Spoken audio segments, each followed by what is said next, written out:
Yeah, man. Well, welcome to the. This is our first networking event. We tried to do some other events, but the COVID came in and other things. We, as you guys probably know, we started the Kemper Old Boy Network here last year, and we've been slowly evolving and trying to get organized. And Man, we decided that we really need to do something to kick off our networking bit. So we came up with this idea to have a virtual happy hour.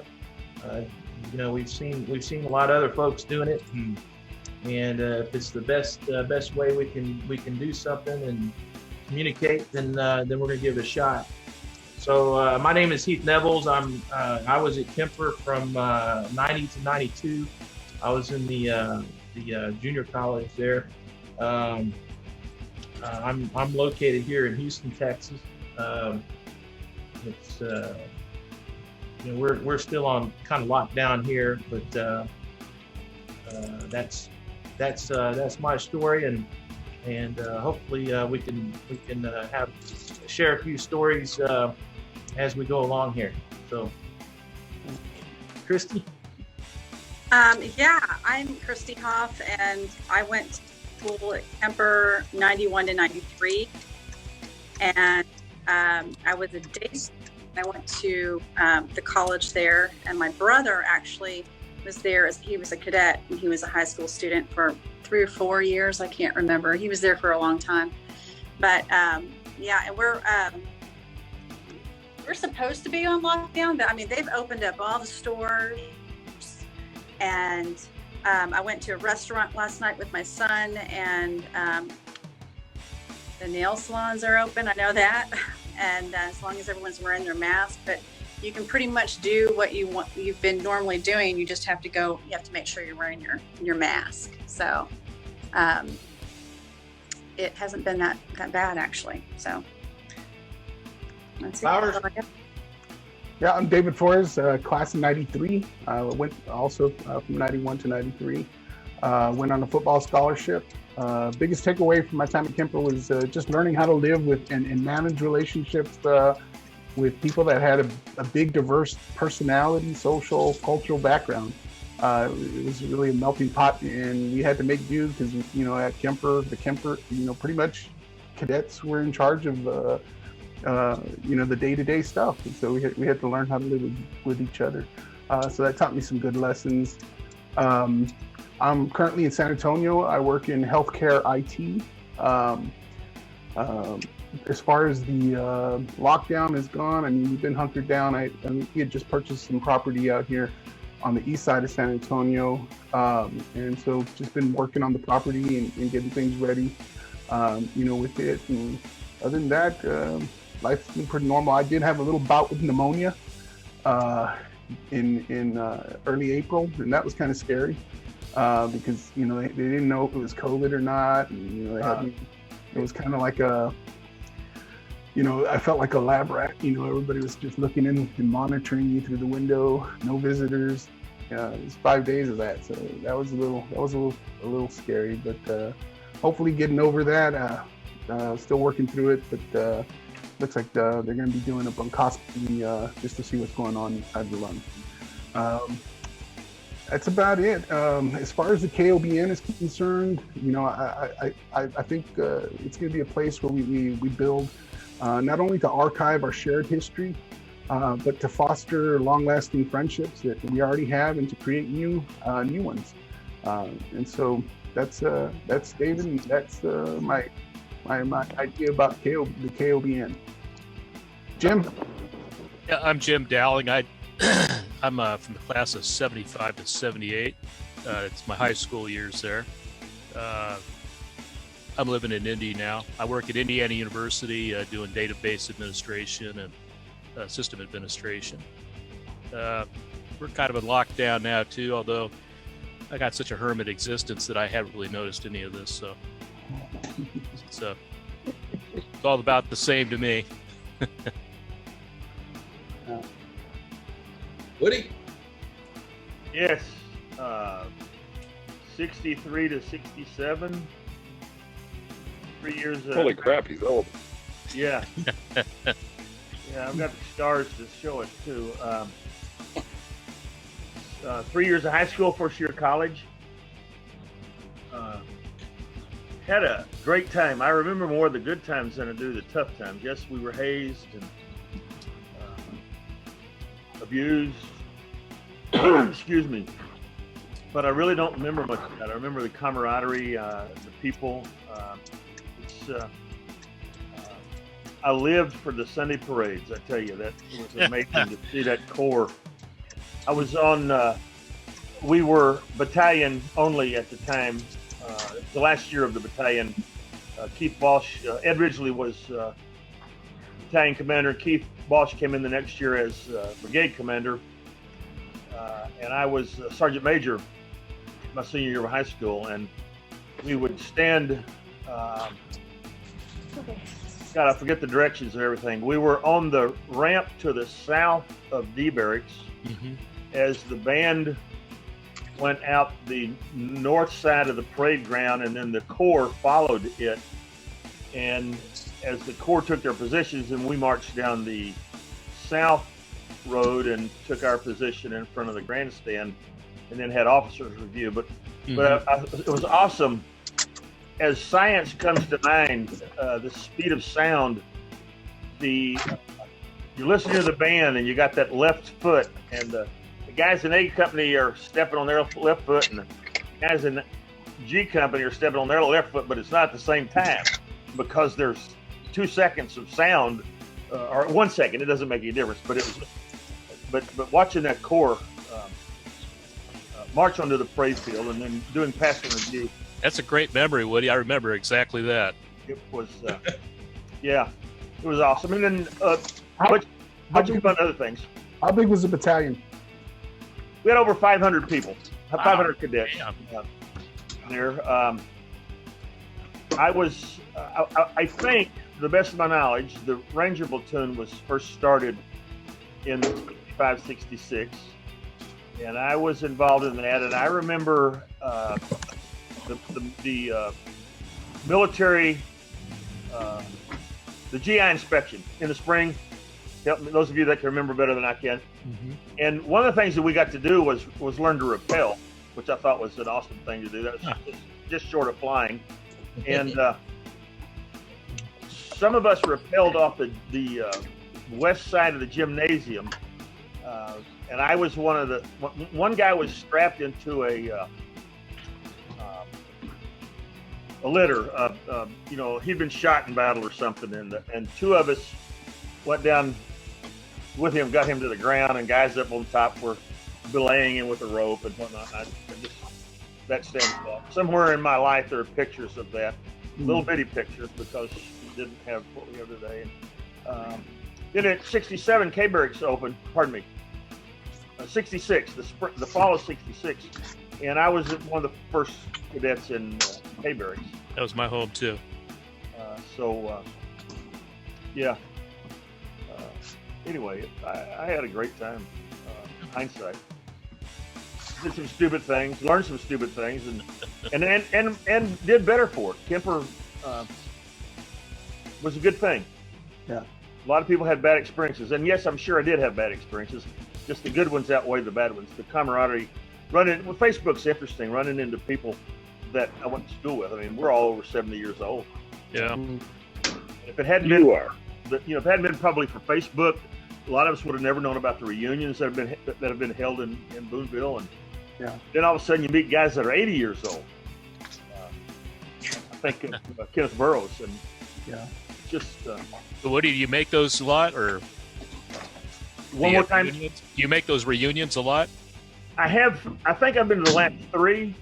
There's a challenge for me this year. I don't know if it's going to be able to happen or not, but they're fun. This museum is just awesome. Anyway, a lot of good things can happen and should happen. I don't know. I was never involved in politics of this, and obviously there were conflicts of organizations over the years. But I remember going to the Echo website once upon a time, and they had digital copies of yearbooks. Mhm. And I happened to download 3 of those for myself.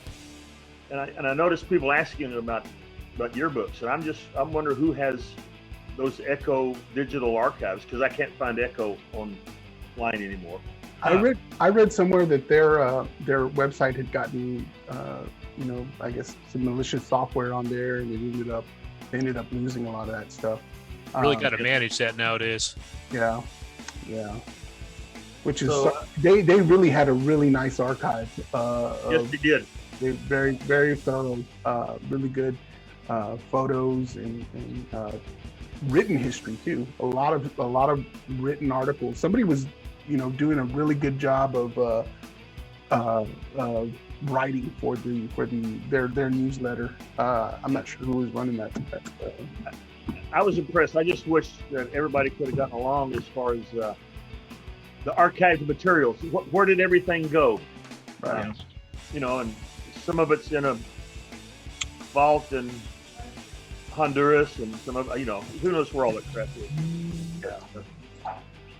It'd be nice. Hopefully now that there's a physical repository with the museum, hopefully that stuff will make its way back. Yeah, because some of it's in Colorado, I think. I'm not sure, but again, I'm not big into politics. I don't. It's good to see people. Yeah. We all probably had conflicts with other people. There were people at school that you just couldn't stand, and they couldn't stand you. And in my case, that was 50 years ago, and there's been more than a couple drops of water go under the bridge. Yeah. 9 knee surgeries and spinal fusion and cancer and all that other crap. That's just not those things. Those problems back then were not important. The kids, those kids in those days have grown up. Hopefully, grown up. I still like being a kid though. Oh, and I'm going to shut up here in just a second. However, you guys didn't have your shooting event in Texas. No. I had one on my 20 acres, and I got a squirrel and a raccoon. Nice. And you don't have to wear a mask. Everybody's invited. Come on. All right. You have to cook and eat what you shoot. Now you're down in Arkansas? Yes. You're in Arkansas? I am, yes. At in Arkansas. Cabot, which is north of Little Rock Air Force Base.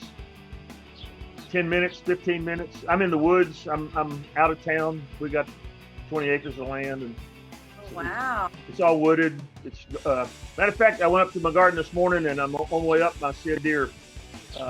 Probably a buck, but they dropped their antlers, so it's they don't stick long. They don't stop long enough and hold their legs up for you to look. But I say it was probably a buck because it was not a fawn, and they should be on the ground. But Yeah. I didn't get any deer last year, but 2 years ago I took a hunt out of my bathroom window. Man, you are from Arkansas. I Good am. for you, buddy. Good for you. Yeah. Hey, Richard, you want to give us a little background and a little bit about your time at Kemper? Nice truck. What was that? It's a nice truck. Oh, he's talking I know. about Thomas Johnson Yeah. there. All right. Go ahead, Richard. I was at Kemper 1971 to 73 and graduated from 3-year college. And actually, I was looking for an honor school nomination to the Air Force Academy, and luckily didn't get it. And went on to Air Force ROTC at Indiana University, and a few of those things. Wound up in a family business for about 27 years. Huh. And so I just kind of I watch these things go by. I had a funny thing happen. We had a reunion something or another down in Indianapolis, and a bunch of people got together. But I'd called the guy who used to live next door to me when I was at Kemper. Guy named Michael Hydorn, and he lives in Kewanna, Indiana, which is like, 30, 40 miles from where we live now. And I gave him a call, and I said, hey, we're going to be having this reunion. Do you think should I come by and pick you up? And he said, who is this? And I told him who it was. I said, I live next door. We used to share the telephone. oh, don't you ever call me again. That was the worst experience of my life. And if you call me, I'm going to be very upset and take legal action against you. And it was like, what? Really? It had Wow. already been 2 years. What was his problem? And so that's the only time I've run into that. But I keep skating around. I find guys that are from my class that actually I'm hooked up on Facebook with and see them go by quite a bit. And then I was just cruising around, and then I pulled up a thing on the Kemper murders. And okay, I was there in '73, and those happened in what, the '80s, late '80s. Yeah, was And I that never knew anything about them. And I thought, holy cow! Yeah. And so thought that was kind of, yeah, that's kind of scary, kind of weird, because I mean the place where they found the girl was out back where we used to, go out behind the pond and stuff like that. Yeah, by the bridge. There was always the story when we were there in the '90s that she haunted that bridge. Huh. Yeah. Well, I was the yearbook editor for the 1973 Adjutant, and so I had so many pictures of things because I was taking them and I was picking them for what was going to go in there, and who was it? The dean. It wasn't Colonel Gould. It was whatever his name was. But he had all the yearbooks in his office, and when people would come in and talk about Kemper and stuff like that, there were all these yearbooks they could go through. But he pulled me aside one day and he said, I don't let your yearbook get out on the table. And I said, well, why is that? Well, I have to tell people that one beer can that showed up 25 times in that album, shouldn't have been there. I was like, oh, okay.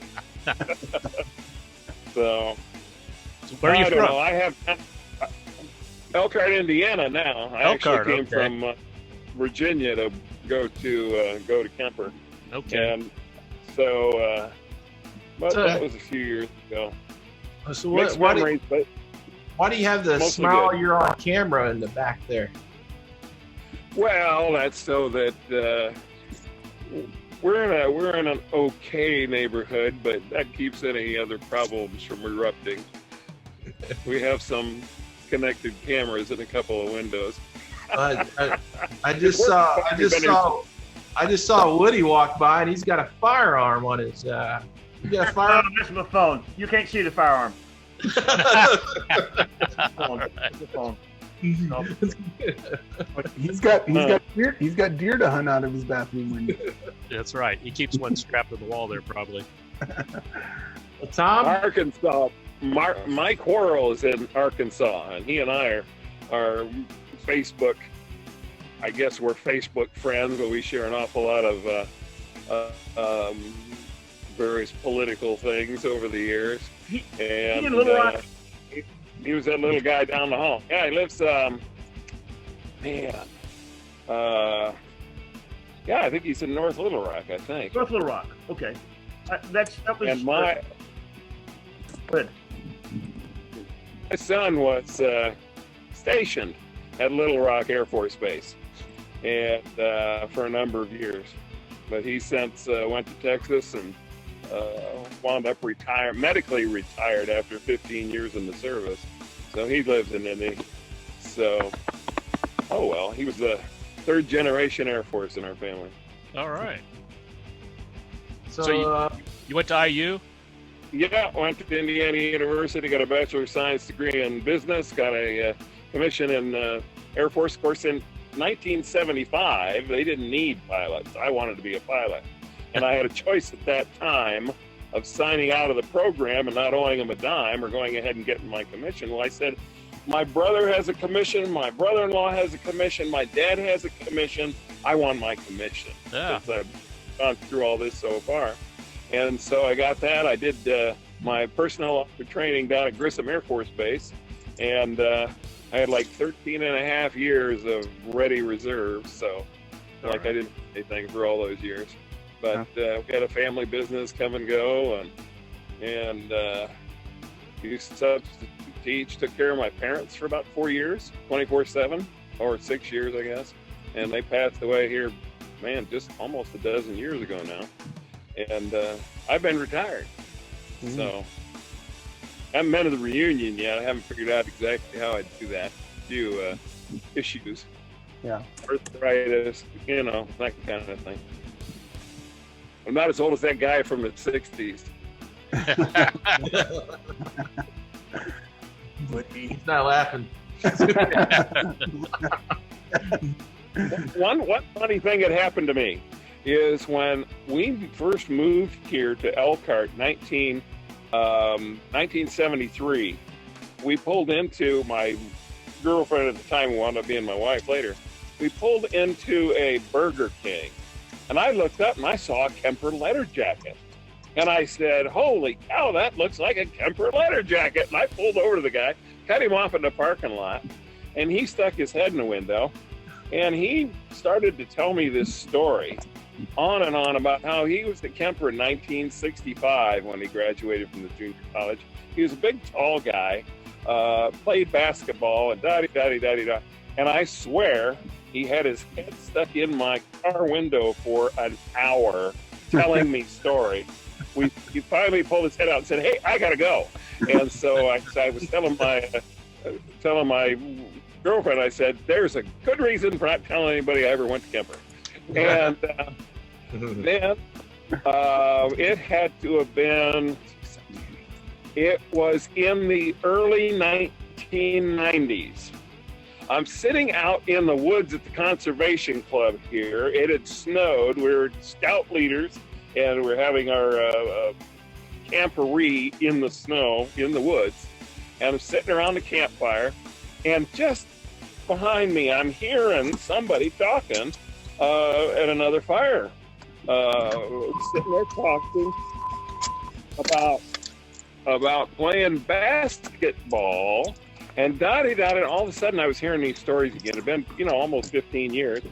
And by golly, that guy turned out to be one of my better friends, I guess, a guy named Steve Seward. And every now and then I run across somebody who actually remembers him from 1965 at Kemper.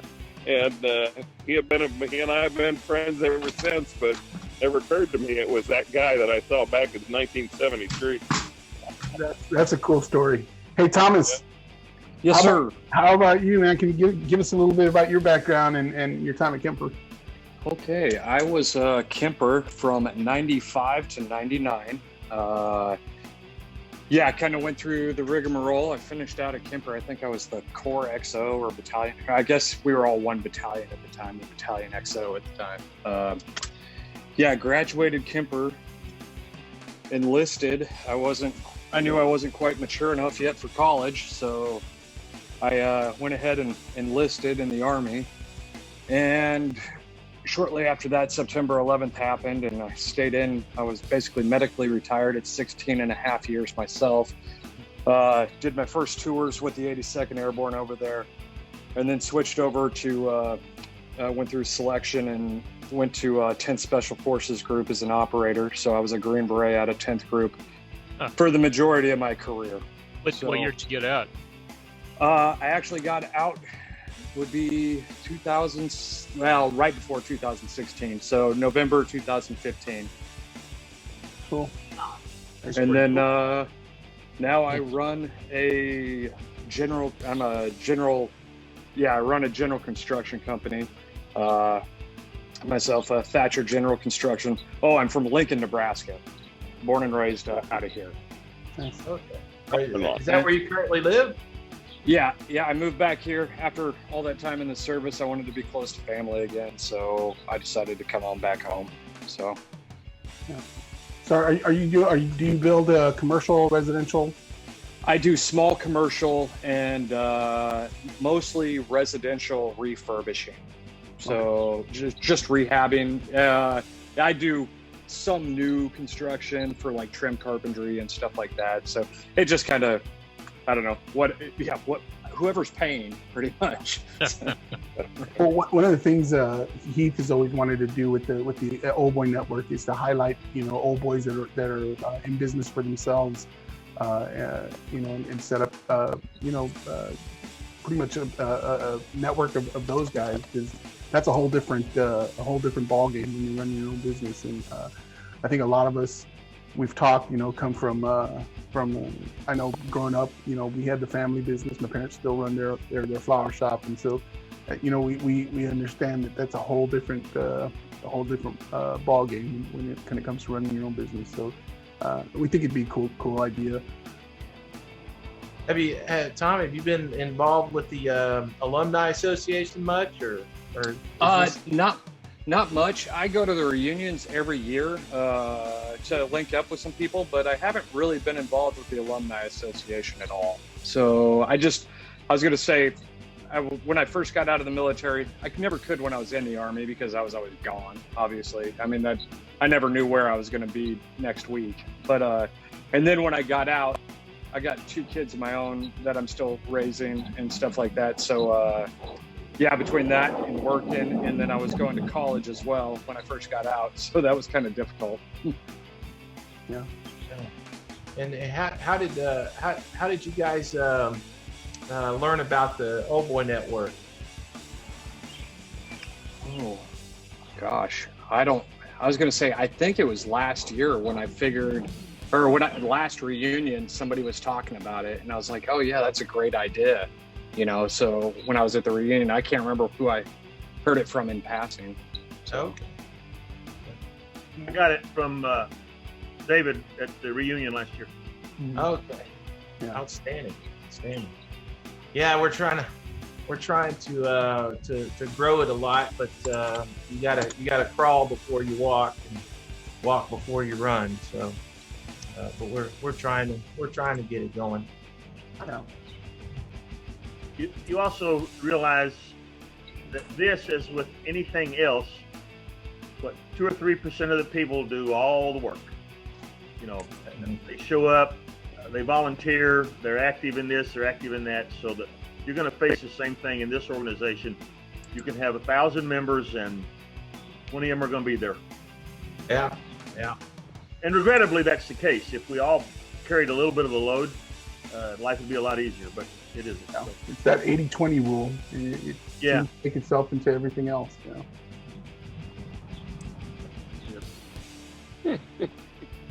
Show up, they volunteer, they're active in this, they're active in that, so that you're going to face the same thing in this organization. You can have 1,000 members and 20 there. Yeah. How bad. So we had a little agenda set out, and one of the things we want to start out with, after our introduction, was a toast. So he asked me to do a toast, so we're going to raise our glasses here. Here's to Kemper Military School. She etched the place in our hearts and gave us lifelong friends and lifelong memories. May she live on in prosperity. Salud. Salute.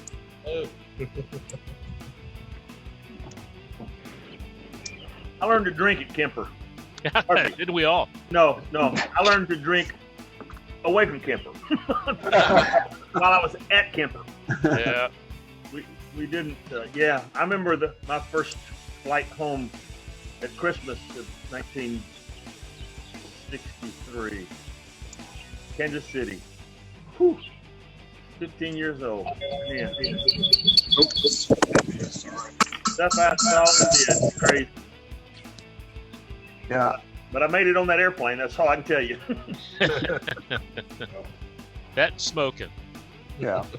Picked up that great habit there too. Yeah. Well, actually, I started smoking from the coaches at junior high school, football coaches. That's where I learned to smoke and cuss, or started smoking and cussing. In the college barracks, we weren't as discreet as they were in the high school barracks, in the K barracks.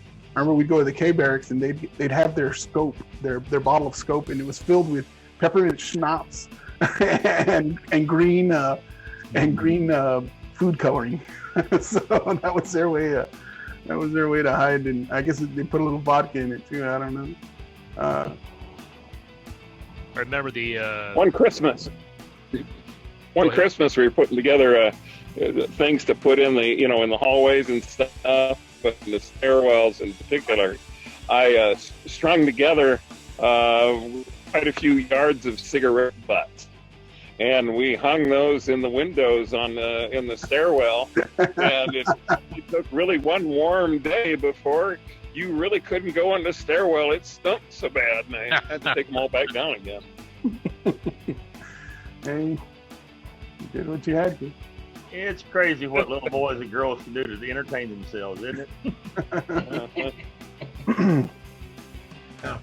I'm real curious how things were after I was there, and Tom, you said you were down to 1 battalion for the whole. We were, but there were still over 500 people.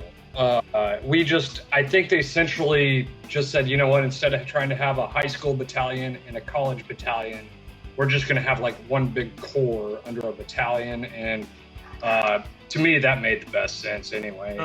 You're not really that big, so I think that was probably the best option for the Corps of Cadets at the time.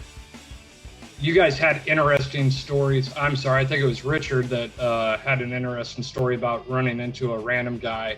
So my random Kemper run-in was, I was doing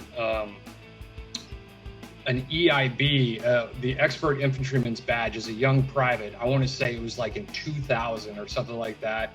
And we were out on doing the land nav course in the middle of out in Colorado, actually, of all places, Fort Carson, Colorado. And I'm sitting there walking, going from one point to another.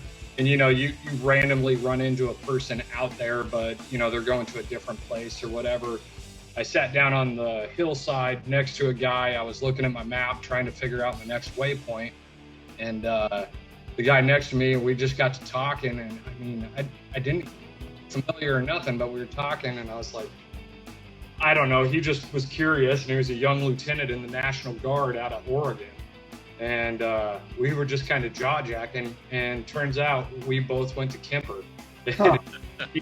His name's Dominic Odo, and I think last time I checked, he was the 05 or an 06 in the National Guard out in Oregon, Eugene, Oregon, or something like that. But I remember him from my time at Kemper, too. He was in the college section, and I was over in the high school side. So I just thought that was pretty cool. You mentioned navigation, and it made me think of another funny story, if I may interject.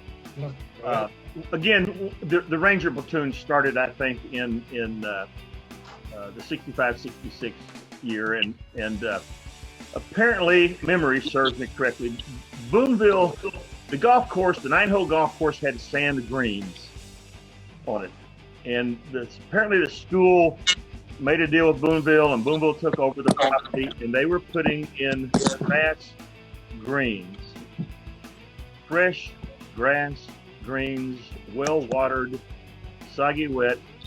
The Ranger platoon was going out on a Saturday night to do a nighttime navigation. We were given directions and distance and all that great stuff with maps and compasses and whatnot, and we were instructed, do not, under any circumstance, walk through a green. They are not on the map. They are not in the program. The directions and the distances will avoid all of these new greens. That's what they thought. We, on the other hand, decided that one of those greens, I think some 50 cadets, and I'm going to tell you, every one of us navigated through that green. Crazy. Love the GPS. Thank you, God, for GPSs. I don't think anybody can read a map anymore. Yeah. Any of you guys take flight training with Mr. Lutz? No. I took geometry training with Mr. Lutz. Yeah. I took physics with Mr. Lutz. Mr. Lutz had an eraser that hit me in the head one morning. Woo! He should have played baseball. He was a great guy. I had several classes with him over the years, and it's been good to see him. I can't remember 2 reunions ago or 3. He made his presence. Yeah. I saw him two reunions ago. Yeah. Yeah. He was. Yeah, I didn't get popped in the head with that eraser one day. It did wake me up, I must tell you. Yeah. Looks like He we had. must have got soft in his old age because he really wasn't that bad when I was in school. He wasn't bad. He just didn't like you sleeping in his class. Well, And yeah, my response was, if you were more entertaining, I would stay awake. he was the most monotone teacher I ever had. Yeah. I mean, Yeah, but about as exciting as grass growing. So he is one of about three.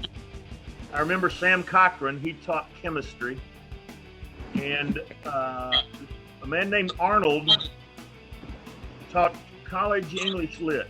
Had to read Shakespeare, and I have to tell you, I don't like Robert's Shakespeare there? any more than I do the King James version of the Bible.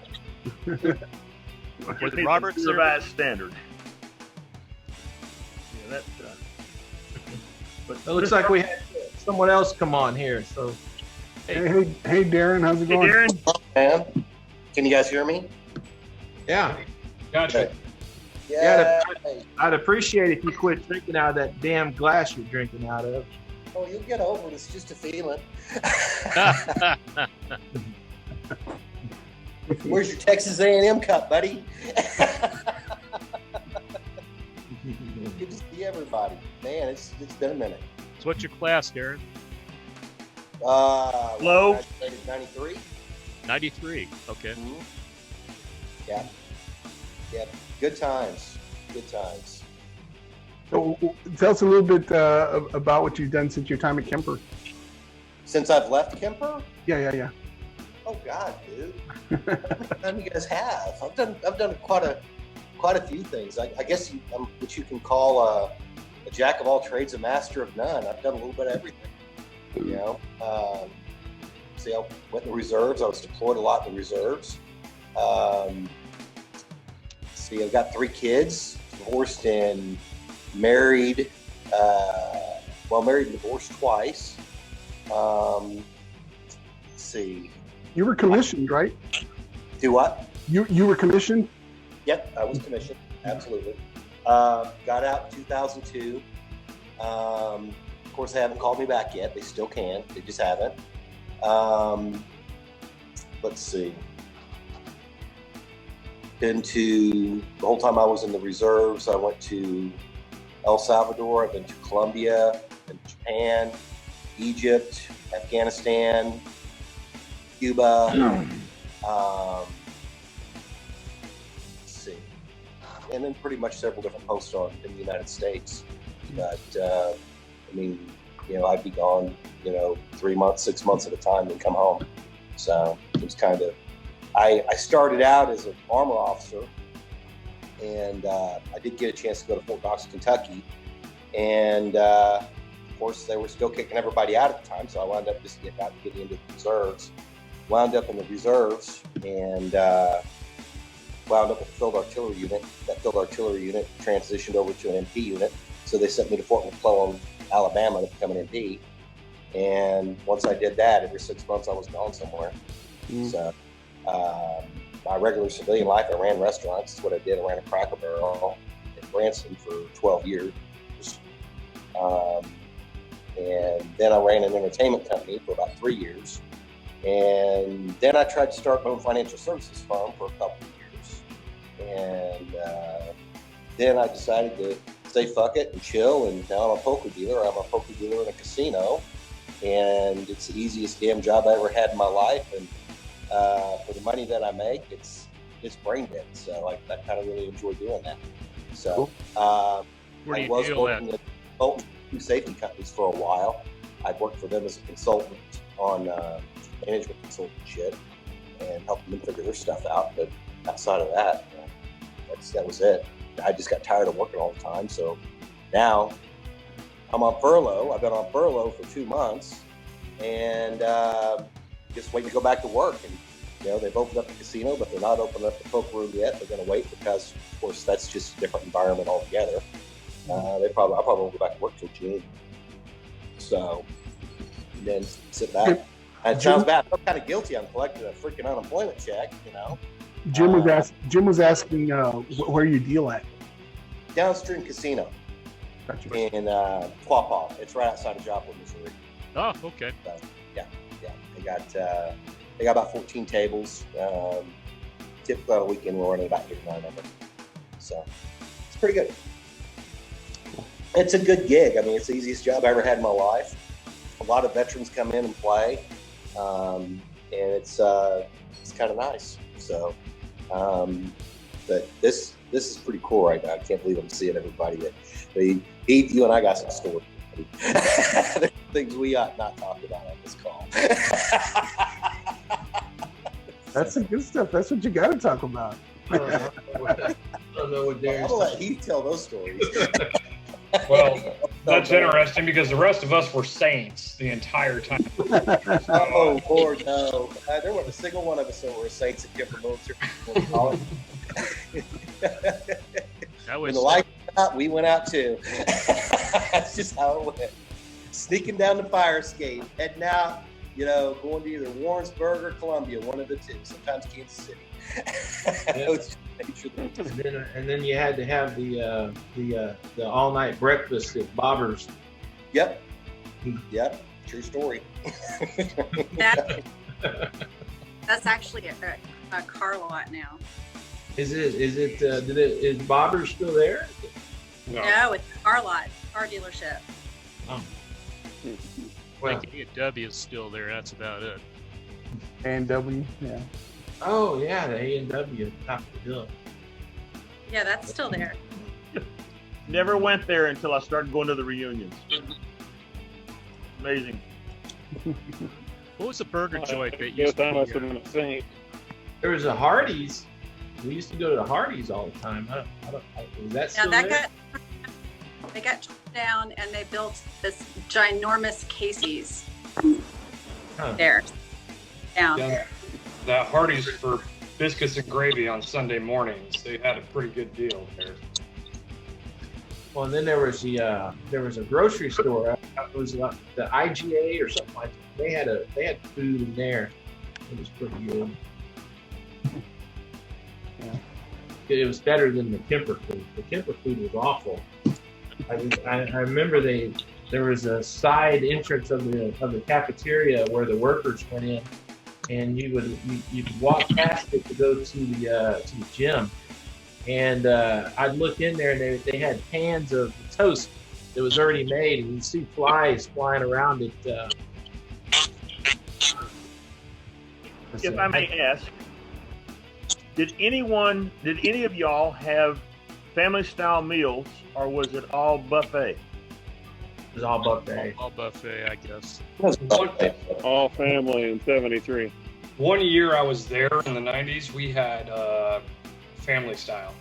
Yeah, I think we did a like maybe once a month there was a steak dinner and they did it family style. We had family style every meal except breakfast on Sunday morning. So was Betty there serving it up then, or? Oh yeah.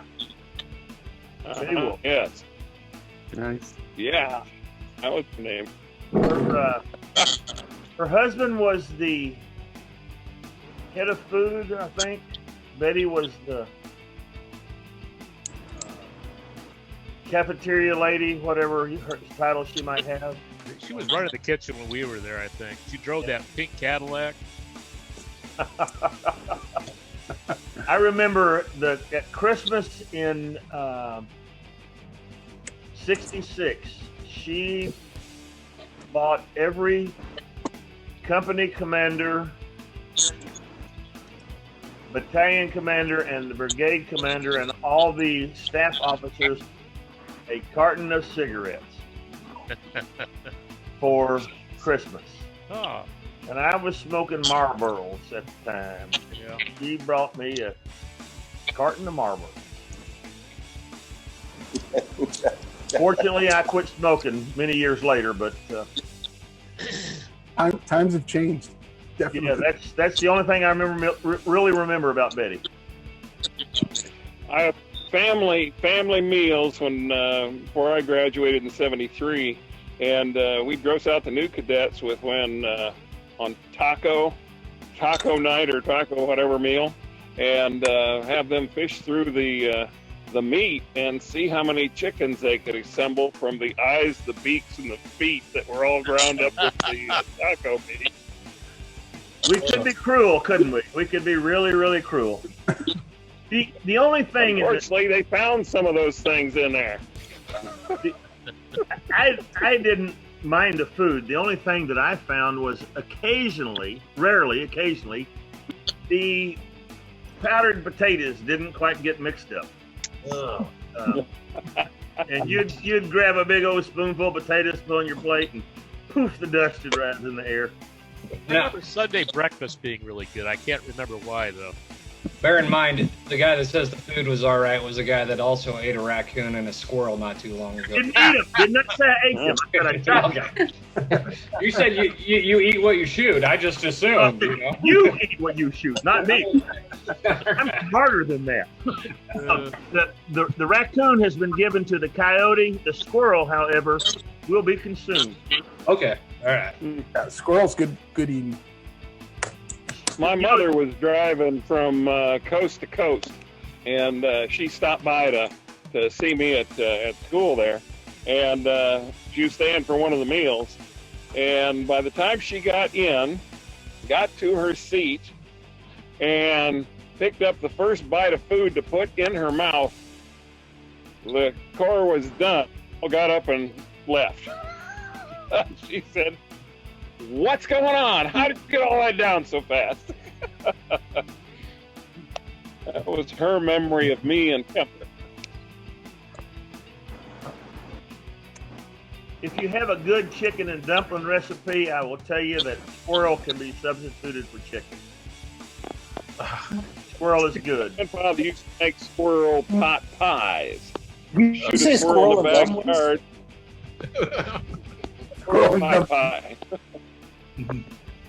I learned in the Army you could eat just about anything, but Yeah. Well, we're going. got me hungry to eat squirrel. So is Kemper alumni eating squirrel? Is that like cannibalism? Exactly. Yeah. Just wondered. Now that was good. I congratulate you on that. That was good. I was thinking of a way to try to fit that in, but you got it. You got it. I'll be here all night, folks. Two bartenders a week. Well, we're going on about an hour. We didn't have a whole lot of plan for this other than what we've been doing, and I think it's turned out pretty well. I think I'd like to do a little bit more of these and plan them out a little bit better, and I think overall it worked out pretty good. Yeah, maybe we should do this again, and maybe we'll include show and tell or something on it. No. Look at Woody. He's like, no. Hey, that might be a good idea. I have some Kemper glassware, some mugs, and brandy snifters and letter openers and all that kind of stuff. Matter of fact, it's in a box just right inside the door. That's how far close it's gotten to the garage storage. And, some of you guys really ought to buy some of these really neat things that I just happened to pick up before I left.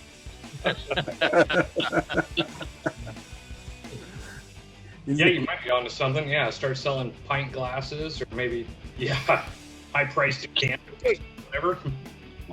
I had a guy that I don't know how I got connected with him, but I was going back and forth looking for stuff, and he wanted one of the blanket patches. And in the bottom of my trunk that I brought back from Kemper, I had a brand new blanket patch in the bottom of the trunk. And he had to have that so bad for the back of his, I assumed, letter jacket, that he traded me his sword for it. Gee. And, as I looked at this blanket patch, it was brand new, absolutely brand new from Kemper, had a $5 sticker on the back side of it. And I said, well, I think I'll just leave that sticker on it when I sent it. But I wound up with a Kemper sword, and unfortunately, it's absolutely not marked.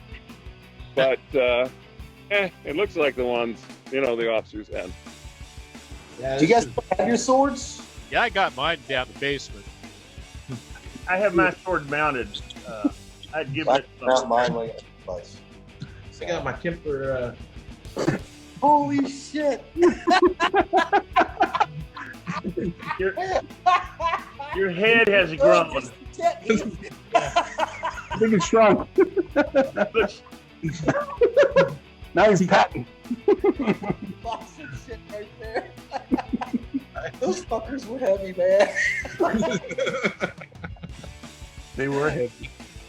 Yeah. Oh, that's awesome. Obviously, David, you'll send us some notice, and Yeah. I got a couple guys in mind I'll try to invite. Cool. They're Yeah. old people. Y'all have to be kind to them. For sure. No, we just got to worry about keeping up. I got a couple old people too, but they're younger than you. I thought I was old. Damn near most of the population is younger than me. Yeah. You know more people dead than alive now. You know, as we all get older, remember to remind these young people that I cannot run, I cannot fight, but I have a solution. Do not be a squirrel or a raccoon. Yeah. Y'all have a great day. I'm going to go find a cold beer and start doing something else. All right. We'll see you, Woody. Good to meet you guys. Pleasure. All right. All right, folks. We'll see y'all. All right. Take care. Dude. Oh, that was quick. You came in late. Party. Yeah, with a little bit of notice, it'd be helpful. I do a Zoom for my Kiwanis meeting every week. We have for the last month and a half. Okay. And do Zoom for our Kiwanis board meetings once a month. So it really works out pretty well. So Okay. a little bit of notice, and I'll be sure to be there next time with my glassware to show to everybody. Yeah. Well, it's good meeting you. Nice to meet you. Good to see you guys. Yeah. Take care. All right. Bye-bye.